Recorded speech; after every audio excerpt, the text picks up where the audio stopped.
Hello at welcome ulit sa kusina ni Mrs. O.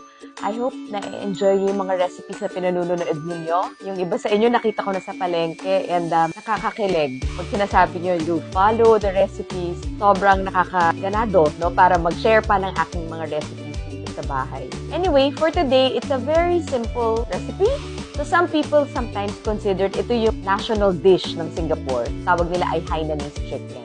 So, parang ano lang siya, poached chicken na maraming sauce.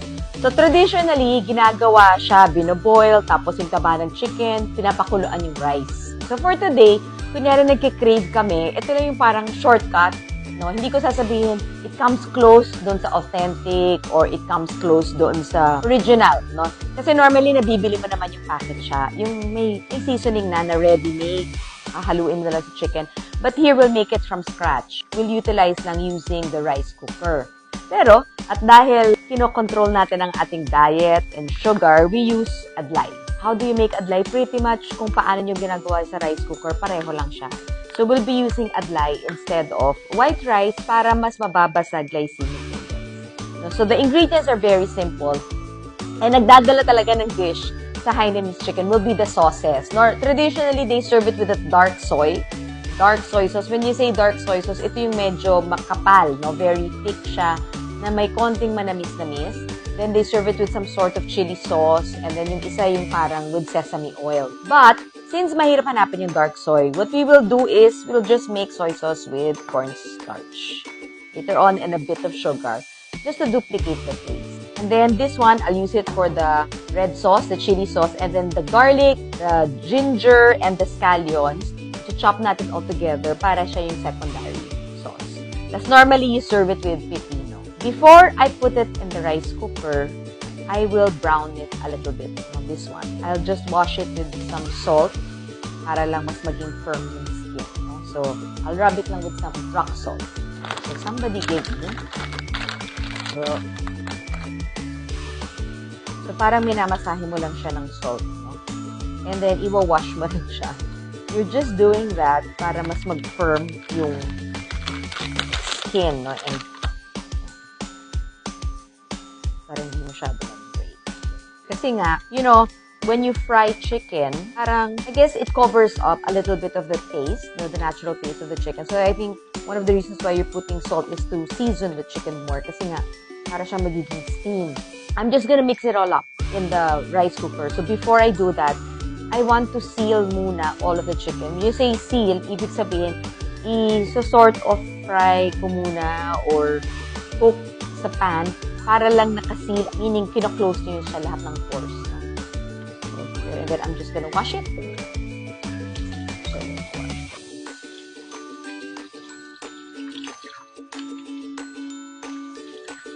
Actually, itong chicken ito, binili ko lang yung tinola cut.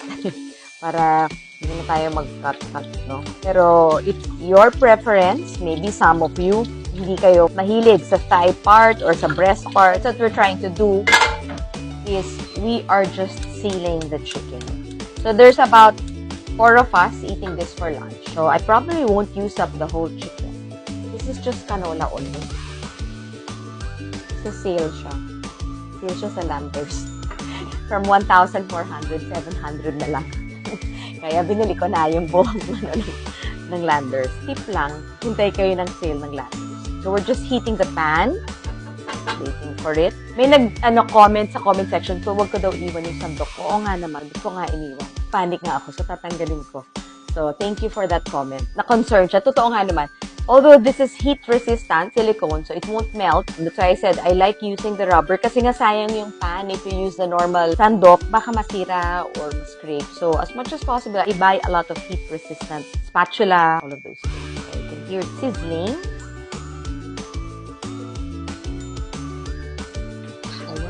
When you do Hainanese chicken, most of the time they use the breast part naman. Ayan, ito na gagamitin lahat. So, I'm just sealing it. Parang hindi naman maganda that we're cooking the chicken and the adlay together.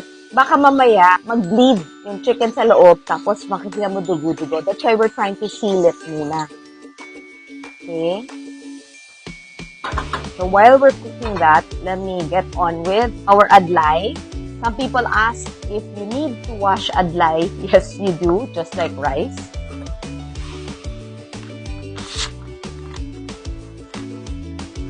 There. Oops.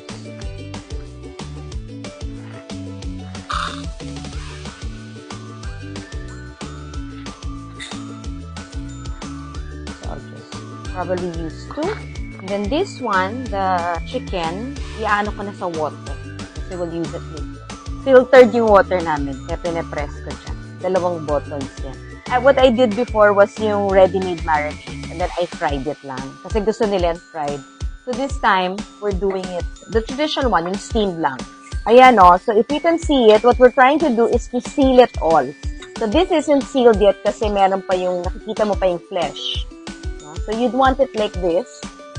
Seal in all, no? Para walang chances na mag-bleed. That's what we're trying to achieve. While we're achieving that, let me wash our adlay. This is 2 cups too, like this, of adlay. So probably, it'd be good for 4 people. Kasi it's just like rice, no? It expands. So para din siyang rice, no? Kailangan mong banlawan. This particular adlay is different from the brand that we normally buy. But, you know, okay na siya. Kasi it's available sa grocery. Kahit anong grocery, yung brand na ito ano ba to? Prime Organics. May isa pa kasi Jordan Farms ba yun? It's available. Saka I think I said it in one vlog. I will always speak about adlay because I want more people to sell it so it becomes cheaper. Kasi syempre, hindi pa rin siya kasing mura ng rice. Mahal na nga yung rice at 60 pesos. I think this is about 250 or almost 300. So, dati, it's parang almost 400 pesos at one point. So, parang feeling ko the more people who actually use it, all the more natin magiging affordable sa atin. So, that's why I'd like to speak about it. So, there. So, now, of course, hindi pa talaga siya fully melt. Para lang siyang rice. So, iaano ko na dyan. Dahil hindi siya fully nag-melt. Hopefully. Ganun lang siya kadali. 2. There we go. And then, let's look at our chicken. See? Sealed in all the flavors. Okay.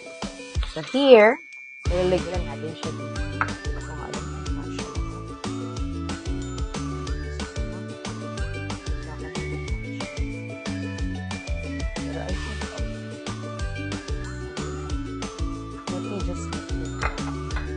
And then from here, I put this, scallions, and ginger. Para lang meron tayong Hainanese. Actually, kung iisipin mo siya, very similar nga sa congee. This is, one soy. Iba nga ang Singapore, diba, may mga Chinese immigrants. So basically, probably it came from their province. That's why it got there. I don't know. Not sure about the history. I'm just mixing it all up.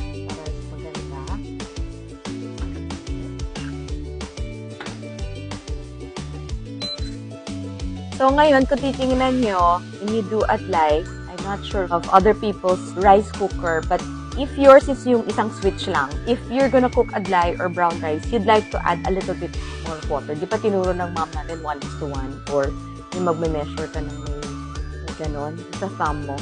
But, with us, we would like to just make sure there's a little bit more of water. And if you have that setting na pwede sa brown rice, let me just add the fat. Sorry, I mean, I know it's not healthy, but the fat of the chicken that makes the whole thing good, malasa. So now, we're ready to test it. So now, nasa rice siya. And then, I think, quick, steam, congee, instant noodles, porridge, and then the last is brown rice. So this will be about 30 minutes. So, we press start. We just leave it there, and then we just make our sauces. So we're making the 3 kinds of sauces. Of course, the easiest is the chili sauce kasi you open the bottle and then you pour it and then tapos na. O, diba? Madali na yan. So, tapos na yung first sauce. Yung traditional, I think it's the really chili sauce, yung parang red chili paste, which we don't have. This one, I'm just gonna chop it all together. A bit of garlic. Ito siya, always keep like this in your ref. Para mabilis. Pag uwi sa bahay, luto agad. A little bit So, here lang yung green onions. So, it's very simple. It's just garlic, ginger, green onions, 1 soy. If you have 1 soy, good. If you don't have 1 soy, it's okay. It's purely optional. No naman, I like using 1 soy. So, ito, gugustuhin mo kasi ng very maliit siya and very fine. Kasi if not, it will be too spicy. So, you'd want it to be pinong-pino para hindi masyadong paanghang, no? Very pinong-pino na siya. Let me just add more ginger. We normally like Hainanese chicken. Kaya parang feeling healthy. But in fact, it's not really healthy because you put in all the chicken fat, diba? But I like it. I crave it. It's clean tasting, but is it healthy? I don't think so. Hindi ko i-claim na it's healthy kasi baka I don't want to lead people. Siguro kasi wala masyadong kulay and it's not fried, diba? So parang feeling natin pag poached, it's not as. What we do here is normally it's sesame oil paste. So, let's cheat a little bit. I'm just gonna add a little bit of sesame. Because we don't want it to be pure sesame. Of course, may nag-comment masyadong yamanin ang aming salt, kaya pepper. So, this is white pepper. Little bit. Salt. Sesame oil. Again, lahat sesame oil kasi sobrang mahal naman yun. Fairly simple. Talagang puro chop lang. Madali lang gawin. Mamaya, ito yung panglasa talaga. So, if you notice, ang pang-alat lang natin kanina sa chicken natin was the chicken bouillon, the chicken cubes, diba?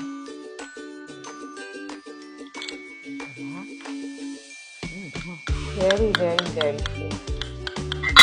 And then the next would be is dark soy. But, like what I said, ang texture profile or flavor profile ng soy sauce na dark, it's a little bit thicker. Very dark siya and thicker. So, ang flavor profile niya is dark soy sauce. So, we are trying to mimic it because we were not able to buy dark soy sauce. So, I'm just gonna add a little bit of cornstarch. So, I would need to make a bit of a slurry. So, it's very simple. So, ganito lang siya. Heating water. Very easy. And that's it. Ganito lang ka-simple. So, we're making a slurry. Then tayo sa medyo mas malakas ang fire para malakas. So, here, and I'm gonna put the soy sauce. So, make my lapot. And we're gonna add a pinch of sugar because the flavor profile has a little bit of sweetness in it. So, kahit di nyo nabili sa market, you can utilize it. Very little lang. So, look at it. It's thick. There you go. Turn it off. And look how thick it is.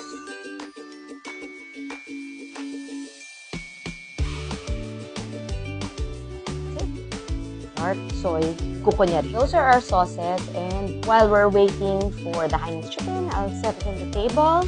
Once it's done in the rice cooker, it's ready to serve. Now it's ready. See, there you go. And then we are going to put it. So look at how fragrant. Look at that. Ooh, it's good. So I just served it with some cucumbers. Topping it. Some bango ng rice. Look at that, how bango. So it's just our one-pan Hainanese chicken.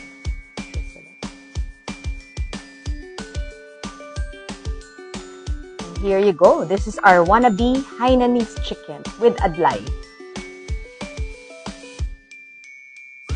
Adlay naman to eh. So, hindi siya mataas na glycemic. Then, our thickened soy sauce. Ginger, garlic, 1 soy, and a little bit of chili. Okay. Dig in and eat. Oh, sarap ah. Sarap ah. Sarap. Talaga? Talaga? First time na makatikim akong ganitong lasa. Langay. Sarap. Yay! It's our wannabe Hainanese chicken. Oh. So, eat it.